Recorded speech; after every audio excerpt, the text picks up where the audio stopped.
শোনা যায় জুহি চাওলা নাকি টাকার লোভে একজন বুড়োকে বিয়ে করেছেন। এই কথাটা কি সত্যি নাকি এর পিছনে রয়েছে কঠিন পরিস্থিতি? বন্ধুরা, 90 দশকের সব থেকে ট্যালেন্টেড এবং মিষ্টি একজন অভিনেত্রী ছিলেন জুহি চাওলা। সদা হাসি মুখে থাকা এই নায়িকা নিজের ব্যক্তিগত জীবনে যে কত কঠিন পরিস্থিতির সম্মুখীন হতে হয়েছে তা জানলে আপনি অবাক হয়ে যাবেন। গত 13ই নভেম্বর জুহি চাওলা পালন করেছেন তার 56তম জন্মদিন। আর এই তার দীর্ঘ জীবনে যেমন তিনি জয় মেহতার মতন একজন ভালো স্বামী পেয়েছেন, তেমন ঠিক বিয়ের আগেই হারিয়েছেন নিজের মা ও ভাইকে। একদিকে তিনি যেমন হয়েছিলেন মিস ইন্ডিয়া, তেমন অন্যদিকে তার প্রথম সিনেমা বলিউডে হয়েছিল একদম ফ্লপ।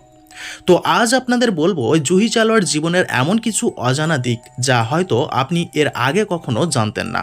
বন্ধুরা, 1984 সালে মিস ইন্ডিয়ার খেতাব জিতে নিয়েছিলেন জুহি চাওলা। ঠিক তার 2 বছর পর 1986 সালে সুলতানাত নামক একটি ছবির হাত ধরে বলিউডে আত্মপ্রকাশ করেছিলেন তিনি। আর এই সিনেমায় একটি ছোট্ট চরিত্রে অভিনয় করেছিলেন অভিনেত্রী। সিনেমাটি চূড়ান্ত ফ্লপ হয়েছিল। তবে 1988 সালে আমির খানের বিপরীতে কেয়ামত সে কেয়ামত তাক সিনেমাটি জুহি চাওলাকে এনে দিয়েছিল তুমুল জনপ্রিয়তা। আর এই সিনেমায় অভিনয় করে ফিল্মফেয়ার অ্যাওয়ার্ড ছিনিয়ে নিয়েছিলেন তিনি। কেয়ামত সে কেয়ামত তাক সিনেমার সাফল্যের পর জুহি চাওলার কাছে আসতে থাকে একের পর এক সিনেমার অফার, যেমন হাম হে রাহি প্যার কে, ডার, ইশক, ইয়েস বস, ফির ভি দিল হে হিন্দুস্তানি, ভূতনাথ, ডুপ্লিকেট, রাজু বান গয়া জেন্টলম্যান এরকম ছবি সহ আরও বহু সিনেমায় অভিনয় করেছেন তিনি।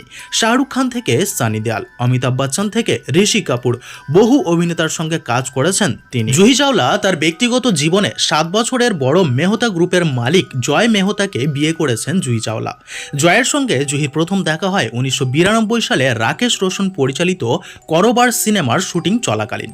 আর সেই সময় জয় ছিলেন বিপত্নিক। জুহি যখন জানতে পারেন জয়ের স্ত্রী বিমান দুর্ঘটনায় মারা গেছেন, তখন থেকেই জয়ের প্রতি মনোভাব বদলে যায় এবং দুজনের মধ্যে একটি মিষ্টি প্রেমের সম্পর্ক তৈরি হয়।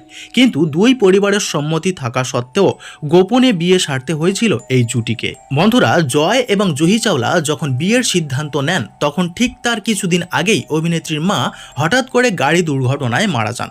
এরপরেই কোমায় চলে যান তার একমাত্র ভাই এবং তিনিও মারা যান।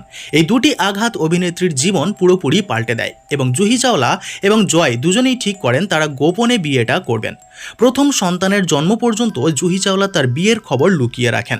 স্বাভাবিকভাবেই জুহির বিয়ে এবং সন্তানের খবর যখন সকলে জানতে পারেন, তখন সবাই ভীষণ অবাক হয়ে যায়। বন্ধুরা, এরপর একটি সাক্ষাৎকারে জুহি চাওলা বলেছিলেন, আমাদের বিয়ের কথাটা গোপন রাখার অন্যতম কারণ হলো সেই সময় বিবাহিত মেয়েরা তেমনভাবে আর সিনেমায় অফার পেতেন না, আর সেই সময় সোশ্যাল মিডিয়ার এত বাড়াবাড়ি ছিল না, তাই বিয়ের খবর লুকিয়ে রাখাটা ভীষণ সহজ ছিল। তো বন্ধুরা, এই ছিল জুহি চাওলার জীবনের কঠিন পরিস্থিতির গল্প।